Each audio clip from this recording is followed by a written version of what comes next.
पिछले दिनों देश में दो घटनाएं हुई और दो स्टेटमेंट आए। अगर हम लोग उस पर एक नज़र दौड़ाते हैं तो उस पर एक निचोड़ सामने आता है जो आज हमारे देश के अंदर एक जो सामाजिक व्यवस्था जो उत्पन्न हो रहा है। पहला तो ये है कि संवैधानिक पद पे बैठा हुआ एक मुख्यमंत्री जो संविधान से बंधा होता है, आसाम के मुख्यमंत्री हेमंत बिस्वा, उनका एक बयान बहुत तेज़ी से लोगों के बीच आया और चर्चा का विषय बना, ना सिर्फ देश में बल्कि देश के बाहर में भी। अल जजीरा और CNN ने भी उनके इस बयान को कवर किया है और इस पर एक सारा रिपोर्ट बनाया है। उन्होंने जिस तरीक़ा से कहा कि मुसलमानों को आसाम में इतना तंग करो कि वो यहाँ से छोड़ के चले जाए, और साथ ही साथ अगर कोई मुस्लिम रिक्शा वाला आपसे 5 रुपया सवारी मांगता है तो उसे आप 4 रुपया दें। ये बयान उनकी किस मानसिकता को दर्शाता है, किस राजनीतिक लाभ को प्राप्त करने के लिए उन्होंने ऐसा कहा। क्या वो समाज के अंदर एक जो पहले से ही बिखरा हुआ है और बिखर रहा है उसको और राजनीतिक लाभ उठाने के लिए उसको और तोड़ना चाहते हैं। इस बयान के पीछे जो उनकी मानसिकता है वो जो कुछ भी हो, लेकिन देश के लिए बहुत ही घातक है और देश का एक जो TRP है पूरे दुनिया के अंदर, उसके लिए भी एक सही संकेत नहीं है।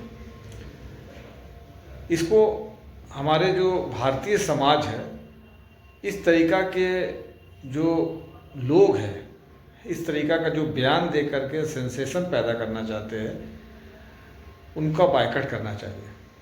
अच्छा, इसमें एक महत्वपूर्ण चीज़ ये है कि उनका जो मानसिकता है जो इस बयान देने के बाद उभर के आया, ये कोई हिंदू समाज को रिप्रेजेंट नहीं करता है। क्योंकि मैं पूरे विश्वास के साथ कह सकता हूँ कि ये हिंदू समाज का ये दर्शन नहीं है और हिंदू समाज का ये मानसिकता भी नहीं है। वो तो बरसों से हिंदू और मुस्लिम समाज यहाँ सदियों से मिल करके रहते आए हैं और आगे भी रहेंगे और देश के विकास में भागीदारी निभाएंगे। दूसरा एक और घटना है जो मोहम्मद दीपक है, किस तरीक़ा से वो कुछ तथाकथित